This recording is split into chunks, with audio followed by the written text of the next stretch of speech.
Hello everybody, my name is Gary Comerford. I'm Associate Director within Bruce Shaw. I suppose the area I'm going to talk about today is really, I suppose, our involvement with BIM, how we're using it on the Children's Hospital, some of the issues, I suppose some general information about the project, some of the challenges that we faced and how we overcame them. I suppose in doing this, it is actually from the QS point of view. So I'm really being selfish about it. It literally is how we see it, how we saw the process. It's an ongoing process, and also I suppose I'm obviously aware is that obviously this is the biggest healthcare project ever undertaken in the state. I'm consciously aware is that not every QS practice is the size of Bruce Shaw, and not everybody's working on projects of this scale. What you'll probably find is that the issues that we encountered are actually issues that will occur irrespective of the scale of the project. And I suppose just one other point to note, touch across again, is that BIM is not just about 3D, it's more than 3D, it's about the process as well, and I suppose that would be maybe one of the messages we'll try and get across. I suppose these are the areas I'm going to cover. I said, going to deal with, just give everybody an overview of the project. The slide there, BIM is live stream but not to be known, and that really is just about change, and I suppose Michal touched upon that earlier, but the level of change that's occurring. To talk about the models, the level of information, how we're using them, what are the type of issues that we're encountering, and then finally I suppose it is about BIM to QS and added value. Because there's no point in engaging this process if it's actually not going to bring added value either to how we do things as a practice or how we actually contribute to the overall project.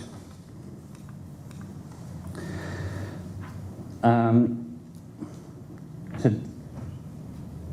this is the site of the new Children's Hospital. So it's been obviously in the news. It's been very, I suppose, controversial in that regard. It's been a high-profile project. It's going in St James's Hospital campus. The enabling works has actually commenced, and the tenders for the main job are due back in a few weeks. So hopefully we'll be up and running on the main job immediately after Christmas.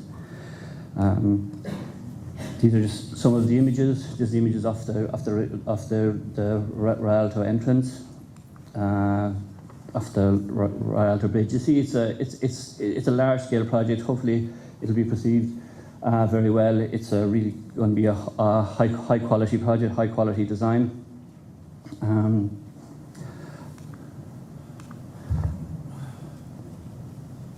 And I suppose to put that in context, I suppose it's the largest healthcare project undertaken in the state. I suppose to put it in context and how we actually view the project when we're actually setting it up is that these are the type of quantities and the scale of the project that we're doing. How we approach the project and how we viewed it, I suppose, was framed around the scale of the project. Like it's a gross floor area of 160,000 square metres if you include the basement. There's a 50,000 square metre facade. Volumes of excavation are in the order of 400,000 cubic metres, and there'll be 6,000 rooms in this building when we hand it over at the end of the day. So there's a lot of information that we had to deal with, I suppose, and how we structure it and how we deal with it and how we engage with it, I suppose, was framed around the scale of the project. Because in relation to BIM, it's like Jim is not as we know it, it's really about change, and this has been, I suppose, a process for us. It has been a process of change, and it's a process that's ongoing at the moment. Now, I suppose, and Michal touched upon the change and touched upon some of the changes that have occurring in the industry at the moment, and there's a lot to take on board. The change in the Public Works Contract, BCAR, the new Construction Act, and then when you layer BIM on top of that, and the volume of information that's out there, it's a lot to take on board. But I suppose in touching upon this, the issue with change is the key issue is how we react to it. And sort of, so BIM level 2 is the current evolution of how we're going to design and construct buildings. I suppose as a profession, I believe we have adapted reasonably well, or fairly well, in relation to the changes that have occurred. I suppose I took a brief, I suppose a light-hearted look back in history in relation to QS and how we actually dealt with some of those changes. I suppose, Stonehenge, life was very easy. Builders' requirements were very simple, very straightforward. There was no issues in relation to BIM or how we actually done it. I suppose to take a look at it, in relation, we would have to complement the early QS in relation to early value engineering. the omission of every section of BIM, brought great value without any loss of use of the building. The hieroglyphic ARM causes some challenges, but we got over those.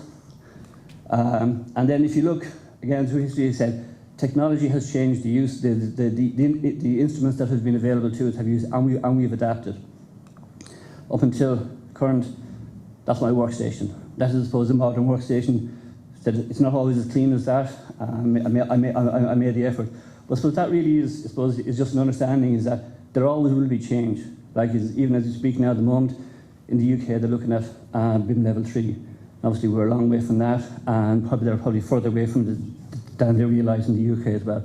But I suppose that's just an understanding of the process, and I suppose the message that we're trying to get across to QSs and to other practices is get in the pool, get your feet wet, start the process, because without that you'll actually never, the danger is that we'll be left behind. And I suppose as an organisation, I suppose our approach to it using BIM, I suppose we've done it at two levels. I suppose at an organisation level, back in 2008, and it was just, I suppose, pre-recession before everybody was coming, like we made a conscious decision to invest in technology. Now at that time it was really about 2D takeoff, electronic takeoff, but we invested, we're an approved Excel partner, and every QS in our organisation is BIM enabled. Been prepared. Now that's a big investment. And me, I said not every QS practice is going to be able to invest that time or money. But on the Children's Hospital again, when we approached it and when we were appointed, one of the big decisions that we made is how were we going to approach it? How active were we going to be involved? And we made a conscious decision at senior level that we were going to be fully proactive. We were going to try and maximise the value out of this process. And also, I suppose, the understanding was utilising the 2D and 3D information where necessary and get that balancing right as well. In relation to the models and level of information, I suppose these are some of the topics again I'm going to try and cover. I suppose it's understanding the model development. And while very in touch about extracting quantities from the 3D model, the model is an evolving tool in the same way as the 2D information is. It starts off with preliminary sketch and it goes through to detailed design, and then the model, unfortunately, is of its most use to us when it's actually when we can do the least amount with it, and that's at handover. So it's understanding that models develop, the level of information that we can extract from the process will change and evolve throughout the process, and it's a mixture of 2 and 3D information. Touch on the concept of a single model as well, and explain as to how we're using BIM, what are the issues, touch upon, I suppose, what every QS wants and the challenges that we see and that sometimes are not being addressed initially. Then collaboration and gap analysis. So very touch upon it, collaboration is really, really important, and we'll get to that second, but we can't underestimate it. I suppose in relation to models and how they develop it, there needs to be an understanding, I'm very in touch upon in relation to the Master Information Delivery Plan. Again, understand the information that's going to be produced at the various stages, the quality, the level of information, the level of detail that's going to be there. Because with that allows you to plan how you can actually use the model's information at its most important. Now, this is a very simple model. And again, Brian touched upon it. He talked about a hotel and a very simple generic model. He was able to get a huge amount of it. This, even though it looks very simple, was hugely important to us at that stage. It was very early on. We were able to measure the facade literally within an hour. We were talking about a 50,000 square metre facade. It's a little bit more complex than it is there now. But to be able to do that and be able to verify and cost check the facade within an hour is hugely beneficial. As I said, normally on that job, if we were doing that in 2D, that could have taken weeks to do. And you say, but again, you see how the model develops throughout the process. It gets more detail, it gets more level of information, becomes more useful from quantity extraction. But it's actually, it's more than that. I suppose the other thing that we were able to do, with quite useful, is actually compare models, compare, contrast. And this is very important in relation to change control, change management, being able to spot risks, being able to identify issues that we need to address with the other design team members. But in relation to the single model, and talk about it is that sometimes the text and it talks about the BIM model, I suppose, and that's probably a bit misleading because there isn't just a model. Now, from time to time, models will be federated within practices and on projects. But really from a QS point of view, really a federated model with absolutely everything in it is of very little use to it. It's just too big, it's unworkable, you cannot store it, it becomes a huge problem. So we start thinking about understanding that it's not just a model, it's a series of models. And I suppose when we were appointed in 2014, that was probably our expectation. It was a model, everything was going to be in it, we could literally extract all the information from it very easily, but the reality on the ground is far different than that. At the moment, to put it in context, we've got 48 models live that we're utilising on the project, from a mixture of civil structural, architectural and M&E. And in reality, that is its most useful, because we can actually divide up the models, we can allocate various elements to the building, depending on where it is, to the people who are using it to take off or to use estimates. A fully federated model would actually be unworkable from our point of view. In relation to using the model and how we use it for a number of different things. I suppose the one that probably most people are familiar with, and probably the one element that probably most people have expectations is about quantity extraction. Now I'll touch, and we use that for cost estimating, cost planning, optioneering, BOQ production, and that's one of our core functions. And whether it's that the information is in 2D or 3D, that was a core function, and we do that very well. I suppose one of the surprising benefits of, I'm going to touch upon two on it, was really project interrogation. Call it. This has really been, I suppose, one of the core benefits, one of the core values that we found in relation to the whole BIM process. We'll get to that in a second. And the other one then was actually the balancing the 2 and 3D information, understanding where you are in the project, understanding what level of 3D information you have, and understanding what level of 2D information you have. But in relation to project interrogation, and I have a few examples of that across the three major disciplines. This is the structural model. It's a very large building, but what the model information is doing, it allows us to isolate, interrogate the structural steel frame. Whoever's measuring the steel frame, we're able to sit down and go through that, understand that.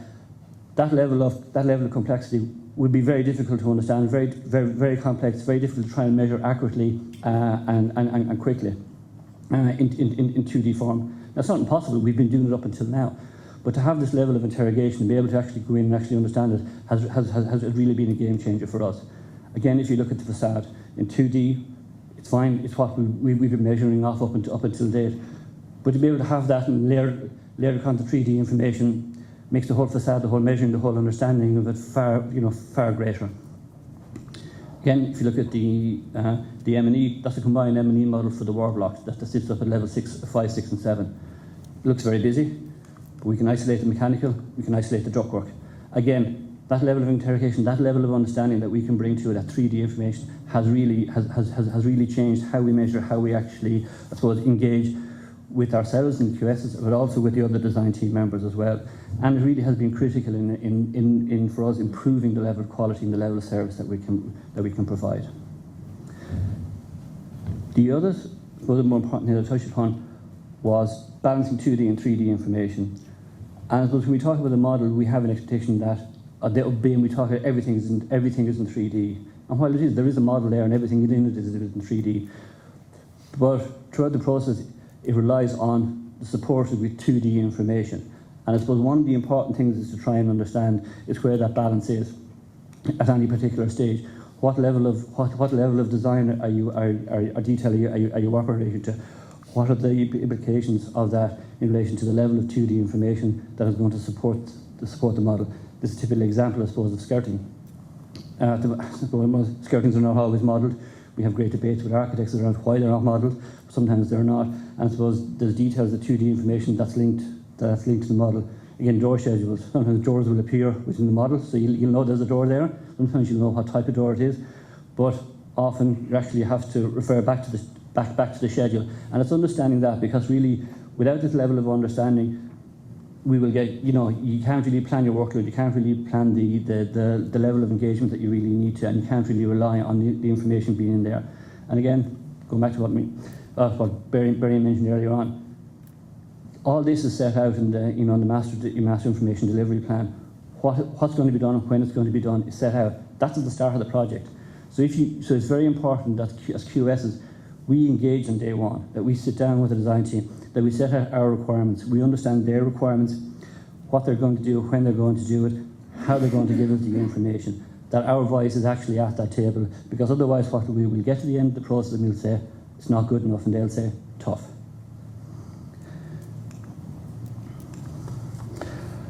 In relation to, I suppose, what every QS wants from a model, I suppose, we need a certain amount of information if we need at a particular point in time. And whether we're dealing with in 2D or 3D information, what we need will be the same. And I suppose, in relation to it is, we need to know what is it, where is it, and how much of it is there. I suppose once we have that, whether it's 2D or 3D, we can actually do the job that we need to. Obviously, the more 3D we have, the quicker, the faster, the better we can do that process. But I suppose what I will do, going to jump on to now, is actually, I suppose, give some examples of those issues, of the what is it, the where is it, the how much, and the challenges, examples of challenges that we occurred in relation to those, and the types of issues that occur, and the types of things that as designers you need to keep in mind, and as QSs we need to keep in mind in relation to talking to, liaising, collaborating with the other designers, so that they know what we want when we want it. I suppose our guiding light, I suppose, to how we measure, I suppose, is RM4. I would suspect if I went into any architect, engineers, or consultants' practices other than QSs, there probably isn't a copy of this sitting on everybody's desk looking at how does the QS need its information. And that's fine, we don't expect you, but I suppose the QSs, we need to engage more with designers in this process, get them to understand when they're designing something, when they're putting the properties into it, when they're actually coding that within the model.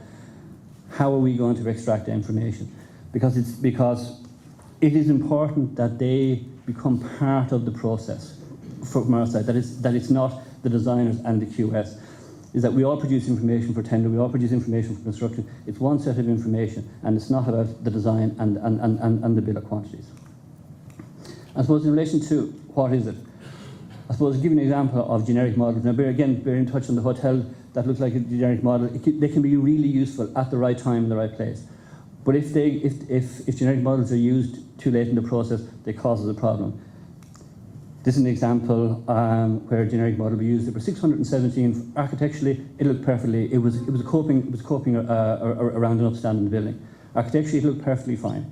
But in relation to actually producing information, there were 617 of them, and each of them was generating a volume of 0.04 cubic meters.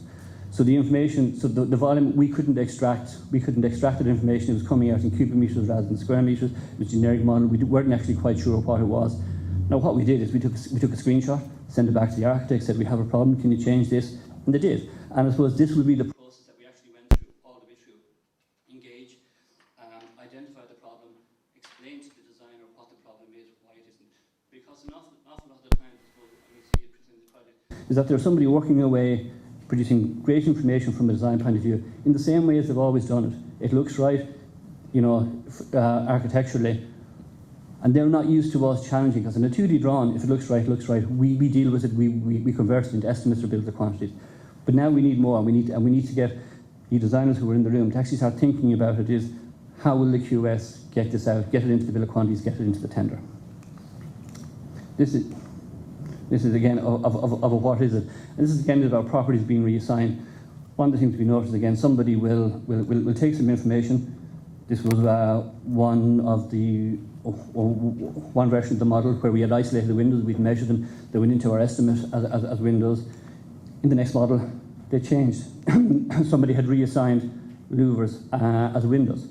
Now, obviously, the first thing we do, and when we do compare or contrast, this showed up as a problem. We said, what happened? Has somebody gone off and put in, another 10,000 square meters of windows? But again, once we understand, once we engage with the process, it was a very simple problem. It was a reassigning properties in the model, and it was corrected. But again, it's understanding how people do it, why they do it. Somebody had just done it. It wasn't a mistake. Somebody had just done it. He thought it was the right thing to do. Again, where is it? Internal and external being treated the same. Normally, this wouldn't be a problem in 2D drawing. The architects or engineers would draw stuff, and we would decide which side of the line as it was. But this is an example again of suppose windows and curtain walling that we had isolated. Again, it showed that when we isolated the elements of those that were internal, they were actually showing up within the external model. And again, this actually would obviously have a huge impact on our budgets because our budgets are broken down: external wall completions, internal wall completions. And again, on the 2D version of design, that has never been a problem. That was just an issue that we dealt with. Again, it's going back to the architects, getting them to reassign where it is. Again, how much? Quantities not matching the measurement rules. And again, he mentioned about the facade, some of the issues that he had in relation to measuring curtain walling. And this is, I suppose, again, it's a displayed element of the facade that we had. The properties in the model were generating, a metre of a 1.2 metre length, but in reality, when you measure the curtain, how we actually measured it needed to be 1.4. You take that on a 20,000 square metre facade, it has a huge implications. And again, it's these simple things like that are all addressable, all understandable, but again, it's watching out for them. It's having the processes in place that actually check these out, because we need to do things slightly differently in relation to how we view the model, how we challenge the model, how we actually then, I suppose, make sure that the information is right. And I suppose other issues again around is how much of it is there. Again, quantity, excavation quantities. Excavation is never modelled. We certainly haven't seen it. Again, as I mentioned, we've got 400,000 cubic metres of model. That was a challenge, but again, we took that offline in relation to the engineer, sat down, worked around with them, as to how we done it. We done our all traditional measures. The engineers were able to do measures outside the model. We validated and verified it, and that then fed into the final version of the bill of quantities.